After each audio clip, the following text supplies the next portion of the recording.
Assalamualaikum warahmatullahi wabarakatuh. Kali ini kita akan membahas tentang model-model penilaian dalam pembelajaran bahasa Indonesia di kelas tinggi. Dibuat untuk memenuhi tugas mata kuliah pembelajaran bahasa Indonesia di kelas tinggi. Dengan dosen pengampu Bapak Dr. Eko Kuntarto, MPD MKom Engineering, yang disusun oleh kelompok 3 R004. Pengertian penilaian. Penilaian adalah suatu proses pengumpulan dari pencapaian pembelajaran siswa atau kegiatan menafsirkan atau mendeskripsikan untuk mengambil keputusan tentang nilai dengan menggunakan informasi yang diperoleh melalui pengukuran hasil belajar baik yang menggunakan tes maupun non-tes, dan mengetahui atau menguji apakah kegiatan proses kegiatan keluaran suatu program telah sesuai dengan tujuan atau kriteria yang telah ditentukan. Perencanaan penilaian. Rencana penilaian harus disesuaikan dengan apa yang siswa harus pelajari, sebagaimana dijelaskan pada tujuan pembelajaran. Tujuan pembelajaran yang dirumuskan dengan baik memberikan penjelasan tentang hasil pembelajaran yang diharapkan, yakni dalam arti jenis penampilan yang siswa bisa tunjukkan untuk membuktikan bahwa mereka sudah mencapai pengetahuan, pemahaman, atau keterampilan yang dijelaskan oleh tujuan. Dengan menjelaskan performa yang bisa diterima sebagai bukti sebuah prestasi, maka berarti kita sudah memberikan perhatian khusus pada pembelajaran, aktivitas belajar, dan penilaian. Penilaian performa berkaitan dengan keterampilan yang bisa dilihat, atau misalnya berbicara atau produk, atau misalnya menulis. Biasanya menggunakan checklist, skala penilaian atau rubrik penilaian atau petunjuk penilaian.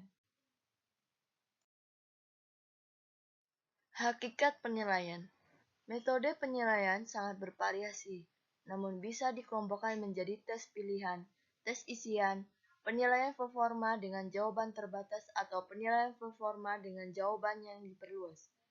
Tes pilihan atau misalnya pilihan ganda adalah jenis tes yang terendah dalam hal realisme dan kompleksitas dari tugas yang dinilai, tetapi memerlukan waktu yang sangat singkat untuk menyelenggarakan serta bisa diskor dengan cepat dan objektif.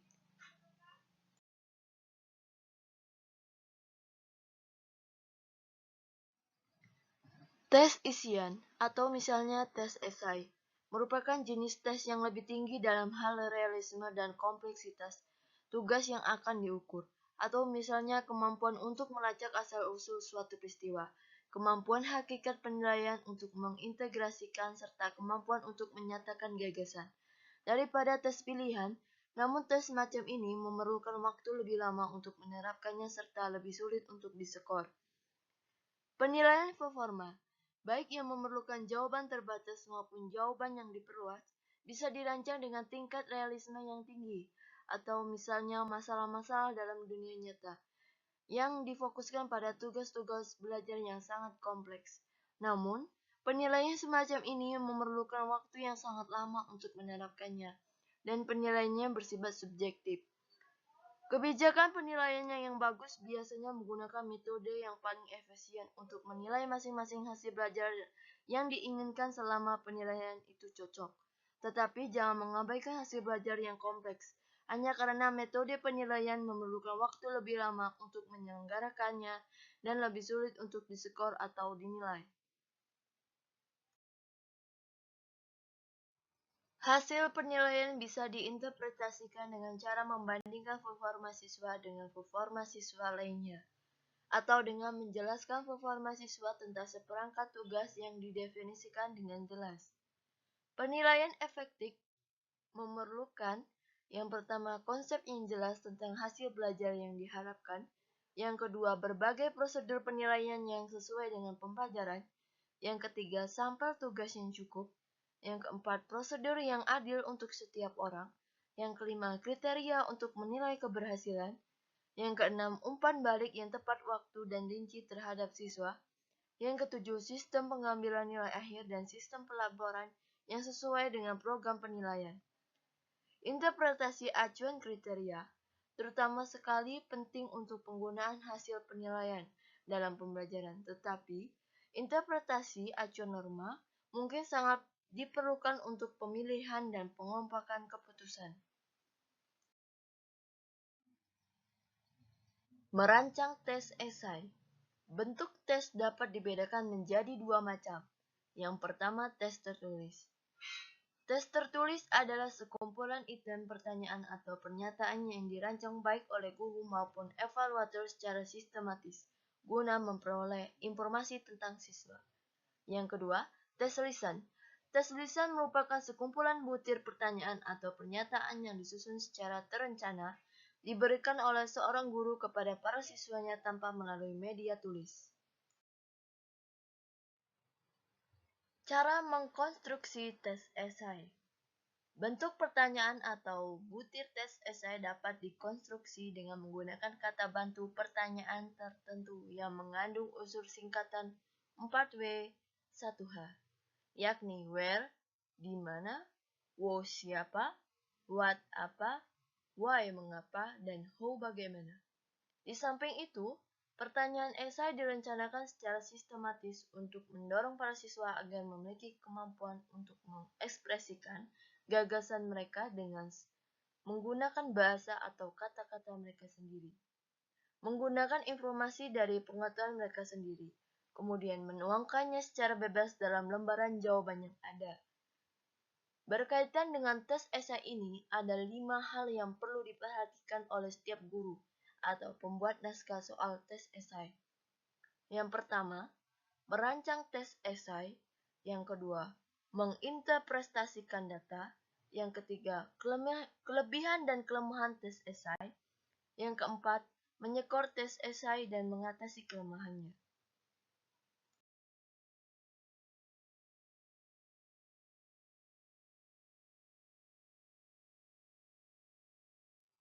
Penilaian alternatif. Penilaian alternatif menurut Yusus tahun 2015 merupakan satu jenis penilaian dalam pembelajaran dengan menggunakan berbagai teknik penilaian, di mana peserta didik menciptakan suatu respon atau alternatif jawaban sendiri terhadap suatu pertanyaan atau tugas atau melakukan tindakan, perbuatan, unjuk kerja dalam dunia nyata. Ada beberapa landasan pemikiran yang dijadikan pertimbangan mengapa penilaian alternatif dikembangkan.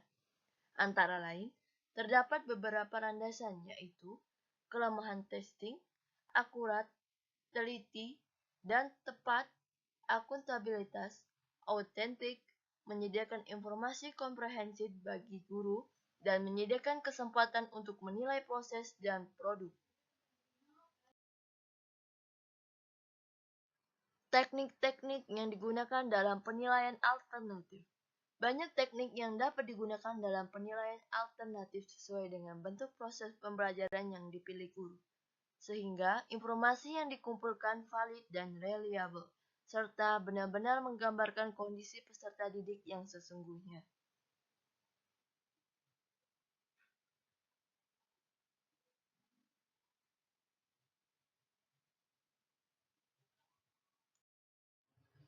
Berikut ini contoh penilaian alternatif yang berupa format penilaian portofolio. B. Konsep penilaian autentik. Bentuk penilaian dikatakan autentik jika penilaian itu memeriksa atau menguji dan mementingkan proses saat para siswa diminta untuk melakukan tugas-tugas nyata atau perbuatan atau prestasi peserta didik secara langsung yang berkaitan dengan tugas intelektual yang layak dan hasilnya sekaligus menunjukkan atau menggambarkan penerapan pengetahuan dan keterampilan penting yang bermakna. Di dalam penilaian autentik terdapat beberapa prinsip sebagai berikut. A. Penilaian terpadu dalam kegiatan belajar mengajar. B. Mengembangkan strategi yang sesuai agar penilaian dapat berfungsi sebagai cermin diri C. Melakukan berbagai strategi penilaian yang menyediakan berbagai jenis informasi tentang kompetensi belajar peserta didik. D. Mempertimbangkan berbagai kebutuhan khusus peserta didik. E. Menyediakan sistem perekaman yang bervariasi dalam pengamatan kegiatan belajar peserta didik. F. Menggunakan cara dan alat penilaian yang bervariasi atau cara tertulis, lisan, produk, portofolio, unjuk kerja, proyek, tingkah laku dalam rangka mengumpulkan informasi atau TOT nasional ALIHE. Adapun di sini langkah-langkah yang dilakukan untuk merencanakan penilaian autentik sebagai berikut. A. Tentukan tujuan penilaian. B. Jelaskan tujuan instruksional yang akan diuji. C. Rencanakan cara untuk mengumpulkan bukti prestasi belajar peserta didik atas tujuan tersebut. D. Lakukan penilaian autentik terhadap peserta didik. E. Gunakan kriteria yang sudah dibuat dengan jelas untuk mengevaluasi penilaian. C. Penilaian autentik dalam kaitannya dengan penilaian formatif dan sumatif. Penilaian autentik pada hakikatnya adalah penilaian formatif yang dilakukan selama proses belajar. Namun demikian, penilaian autentik dapat digunakan untuk penilaian sumatif. Maka bila akan dilakukan hal ini dibutuhkan periode mana yang akan dijadikan sebagai satu masa penilaian utuh. Selanjutnya yaitu D. Landasan teoritis dan landasan pedagogis. Landasan teoritis tentang belajar bahasa dan strateginya. Strategi pembelajaran bahasa adalah tindakan atau teknik tertentu untuk mempengaruhi sikap peserta didik dan cara peserta didik dalam mengatur atau mengintegrasikan pengetahuan baru dalam belajar bahasa. Kedua, landasan pedagogis. Ada 3 teori. Yang pertama, teori behaviorisme. Yang kedua, teori nativisme. Yang ketiga, teori kognitivisme. E. Manfaat penilaian autentik. Manfaat penggunaan penilaian autentik menurut Mueller tahun 2008 sebagai berikut. Yang pertama, memungkinkan dilakukannya pengukuran secara langsung terhadap kinerja peserta didik sebagai indikator capaian kompetensi yang dibelajarkan. Yang kedua, memberikan kesempatan peserta didik untuk mengkonstruksikan hasil belajarnya.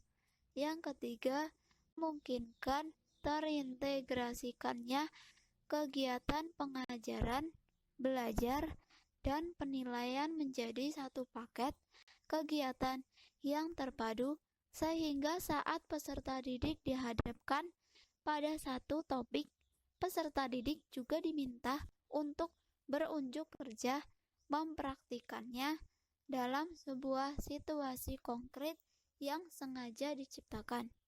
Yang keempat, memberikan kesempatan peserta didik untuk menampilkan hasil belajarnya. F. Kompetensi yang lebih tepat dinilai dengan penilaian autentik. Penilaian autentik merupakan penilaian terhadap tugas-tugas seperti kegiatan membaca dan menulis, seperti halnya di dunia nyata. Tugas-tugas tersebut dimaksudkan untuk mengukur berbagai kemampuan dan keterampilan dalam berbagai konteks yang mencerminkan situasi di dunia nyata, di mana keterampilan-keterampilan tersebut diperlukan. Selanjutnya yaitu G. Perbedaan utama antara penilaian autentik dengan penilaian konvensional atau teks. Penilaian autentik merupakan proses pengumpulan berbagai data yang bisa memberikan gambaran perkembangan belajar siswa. Pembelajaran yang benar memang seharusnya ditekankan pada upaya membantu siswa agar mampu mempelajari atau learning how to learn sesuatu, bukan ditekankan pada diperolehnya sebanyak mungkin informasi di akhir periode pembelajaran. Kemajuan belajar dinilai dari proses, bukan melulu hasil, dan dengan berbagai cara. Teks hanya salah satunya. Itulah hakikatnya penilaian yang sebenarnya.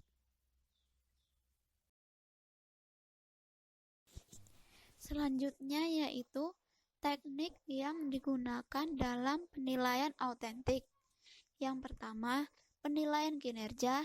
Yang kedua, wawancara lisan. Yang ketiga, pertanyaan terbuka. Yang keempat, menceritakan kembali teks atau cerita. Yang kelima, portofolio. Yang terakhir atau yang enam, proyek. Selanjutnya yaitu I. Piranti yang digunakan dalam penilaian autentik. Instrumen atau piranti penilaian komprehensif mencangkup kompetensi sikap, pengetahuan, dan keterampilan. Untuk merealisasikan konsep tersebut, hendaknya guru dibekali dengan instrumen penilaian autentik yang sederhana, praktis, namun mencakup seluruh dimensi yang perlu guru amati sehingga seusai melaksanakan pembelajaran, guru memiliki hasil penilaian selama proses pembelajaran berlangsung. J.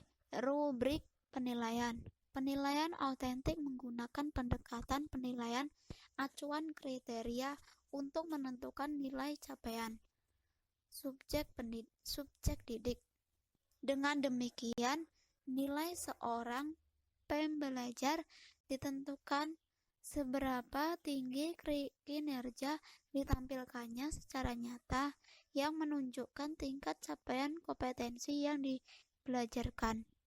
Untuk menentukan tinggi rendahnya skor kinerja yang dimaksud, haruslah dipergunakan alat skala untuk memberikan skor-skor tiap kriteria yang telah ditentukan. Alat yang dimaksud disebut rubrik. Rubrik dapat dipahami sebagai sebuah skala penyekoran yang dipergunakan untuk menilai kinerja subjek didik untuk tiap kriteria terhadap tugas-tugas tertentu. Menurut Mueller tahun 2008.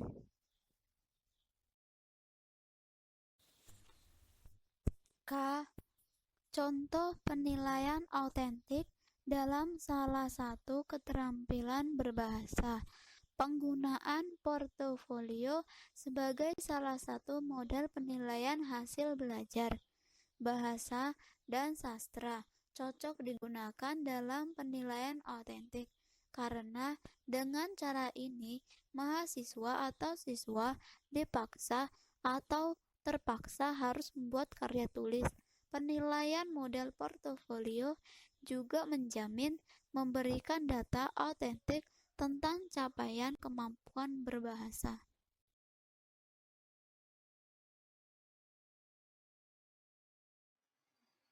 Penilaian dalam pembelajaran bahasa Indonesia di sekolah dasar. Penilaian pembelajaran bahasa Indonesia dilakukan melalui berbagai cara, yaitu Yang pertama, penilaian tertulis. Bentuk penilaian tertulis ini untuk kegiatan pembelajaran bahasa hanya digunakan untuk menilai hal-hal yang terkait dengan pengetahuan bahasa. Hanya sedikit yang menggunakan bentuk ini. Yang diajarkan dalam bahasa Indonesia ialah keterampilan berbahasa. Yang kedua, penilaian kinerja. Penilaian dilakukan terhadap kinerja, tingkah laku, atau interaksi siswa. Penilaian dengan cara ini lebih tepat digunakan untuk menilai kemampuan siswa dalam berpidato, pembacaan puisi, diskusi, pemecahan masalah, partisipasi siswa dalam diskusi kelompok kecil, membaca nyaring, bermain drama, kemampuan bertanya, kemampuan berbicara lafal dan intonasi, dan proses mendengarkan atau menyimak. Yang ketiga, penilaian produk atau hasil kerja. Untuk pembelajaran bahasa, bentuk penilaian produk ini diantaranya membuat puisi, cerpen, dan sewaktu-waktu siswa harus membuat kelengkapan bermain peran, baju, topeng, atau properti lainnya. Atau siswa harus membuat alat peraga untuk pembelajaran membaca permulaan. Yang keempat, penilaian portofolio. Evaluasi aspek-aspek bahasa maupun apresiasi sastra dapat dikemas dalam evaluasi keterampilan berbahasa. Yang pertama, penilaian kemampuan mendengarkan atau menyimak. Ada beberapa hal yang perlu diperhatikan dalam menentukan bahan atau wacana yang digunakan untuk bahan tes menyimak, yaitu sebagai berikut. Ada 3. Yang pertama, tingkat kesulitan wacana. Yang kedua, isi cakupan wacana. Yang ketiga, jenis-jenis wacana. Bentuk wacana yang sering dipergunakan dalam tes ada 3. Yang pertama, pertanyaan atau pernyataan singkat. Yang kedua, dialog. Yang ketiga, ceramah. Selanjutnya, penilaian kemampuan berbicara. Komponen-komponen keterampilan berbicara yaitu: yang pertama, penggunaan bahasa lisan. Yang kedua, penggunaan isi pembicaraan.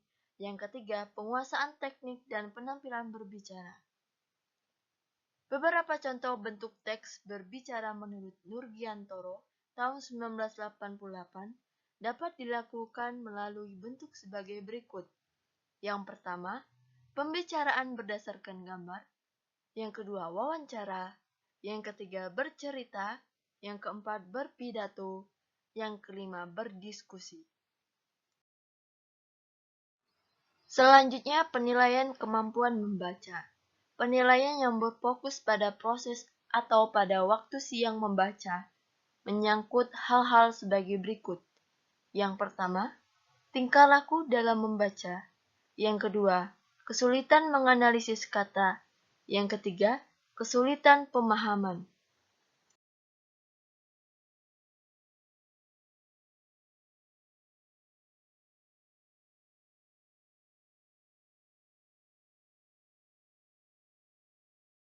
Model penilaian bahasa Indonesia dalam pelaksanaan kurikulum sekolah dasar.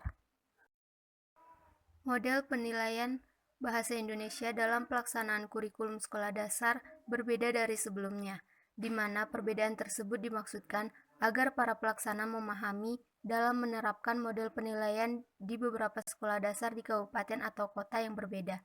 Perbedaan menggunakan model mulai dari yang sederhana hingga ke yang kompleks. Sederhana dimaksudkan yaitu hanya mencantumkan satu nilai untuk mata pelajaran tersebut, sedangkan kompleks dimaksudkan mencantumkan 4 nilai untuk 4 kategori kompetensi dalam berbahasa Indonesia, yaitu mendengarkan, berbicara, membaca, dan menulis. Berikutnya standar isi 2006. Standar isi 2006 sesuai dengan pertama, Undang-Undang Nomor 20 Tahun 2003 tentang Sistem Pendidikan Nasional atau UU-SPN. Kedua, Peraturan Pemerintah Nomor 19 Tahun 2005 dan Peraturan Menteri Pendidikan Nomor 22, 23, dan 24 Tahun 2006. Standar isi 2006 terdiri atas beberapa komponen, yaitu struktur program, beban belajar, kalender pendidikan, standar kompetensi atau SK, dan kompetensi dasar atau KD, serta kurikulum tingkat satuan pendidikan atau KTSP yang disusun oleh setiap satuan pendidikan.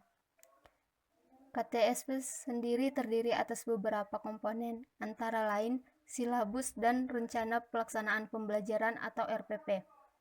Selanjutnya, silabus dan RPP terdiri atas SK dan KD yang telah ditetapkan dalam SI. Berikutnya, RPP ditambah dengan kegiatan pembelajaran secara rinci sebagai jabaran dari KD dan proses penilaian yang merujuk pada Permendiknas nomor 20 tahun 2007.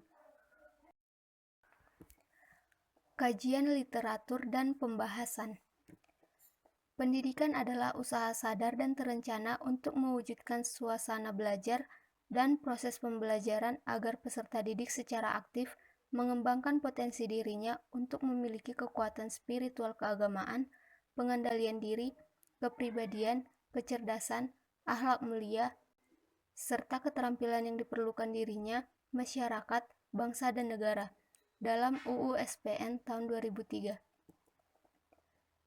Dalam Peraturan Pemerintah Nomor 19 Tahun 2005 tentang penilaian yang tercantum pada bab 4 pasal 22 ayat yang pertama dan Permendiknas Nomor 20 Tahun 2007 tentang penilaian huruf C tentang teknik dan instrumen penilaian butir 1 dinyatakan bahwa penilaian hasil belajar oleh pendidik menggunakan berbagai teknik penilaian berupa tes, observasi, penugasan perseorangan atau kelompok, dan bentuk lain yang sesuai dengan karakteristik kompetensi dan tingkat perkembangan peserta didik.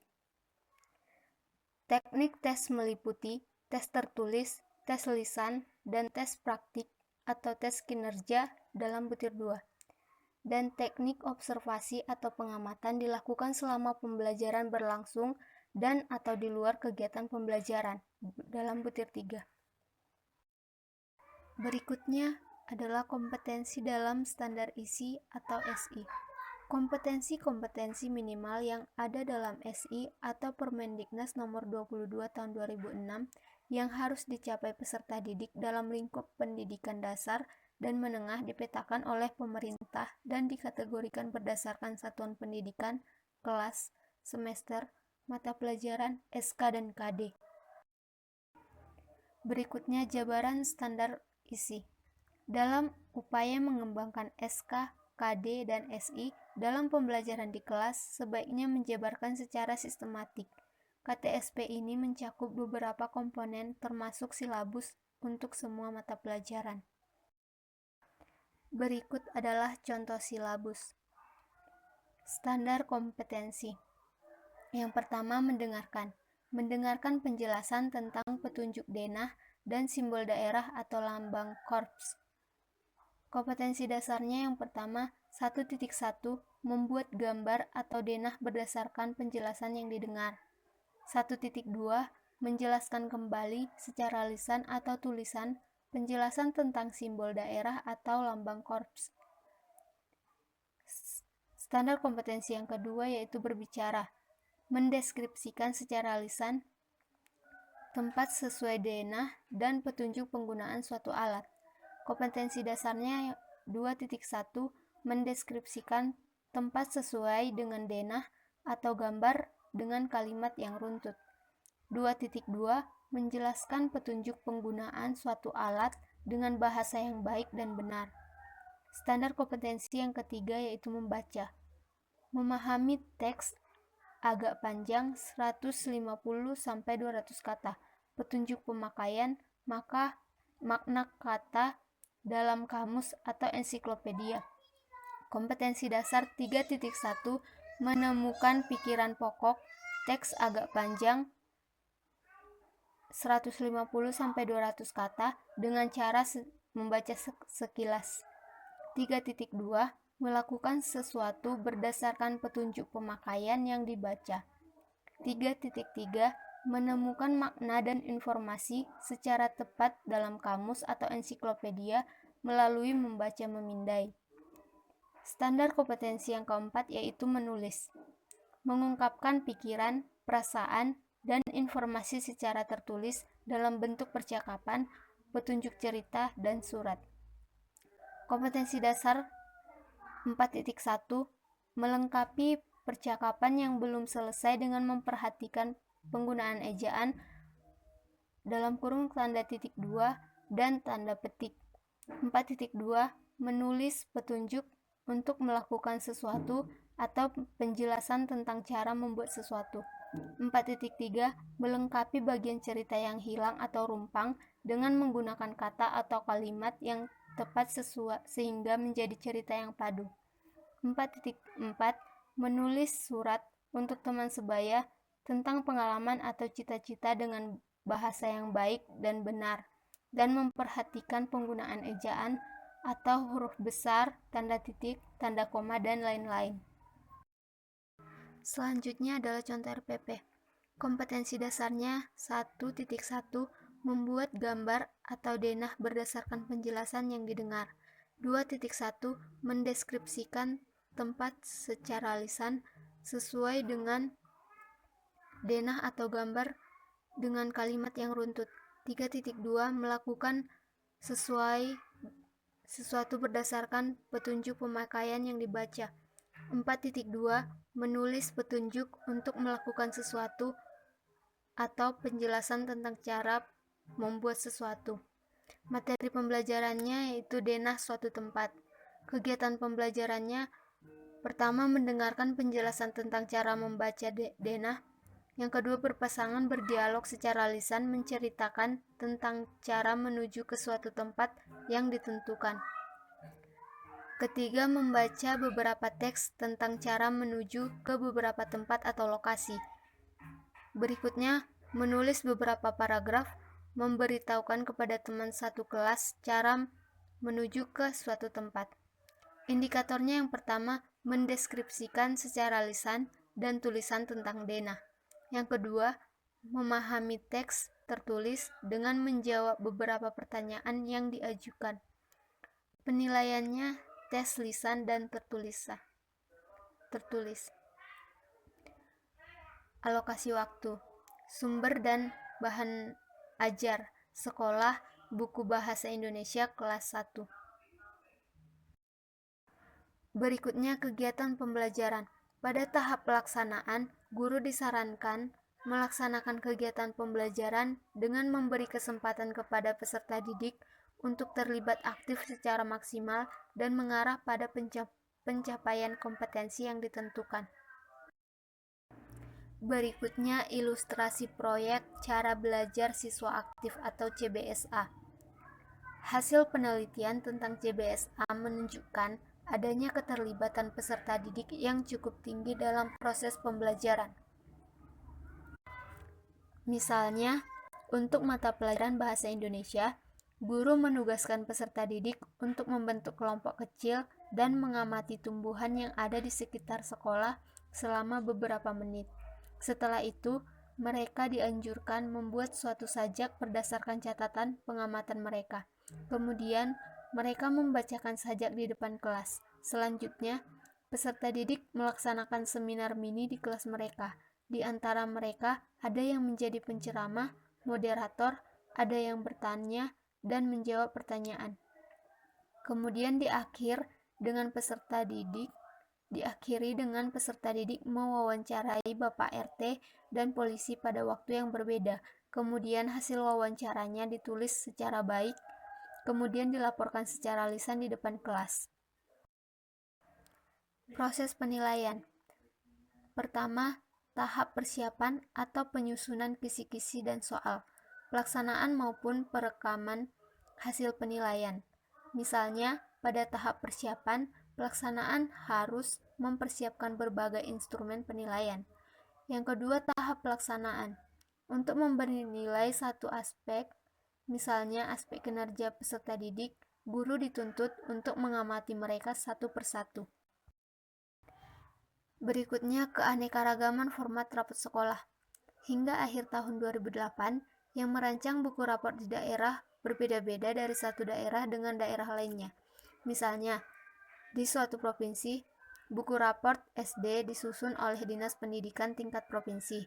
Di provinsi yang berbeda, penyusunannya diserahkan ke setiap kabupaten atau kota, dan belum ditemukan suatu SD memiliki rancangan rapot sendiri. Berikut adalah salah satu format rapot sekolah dasar. Dengan format nomor, mata pelajaran, aspek penilaian, dan angka.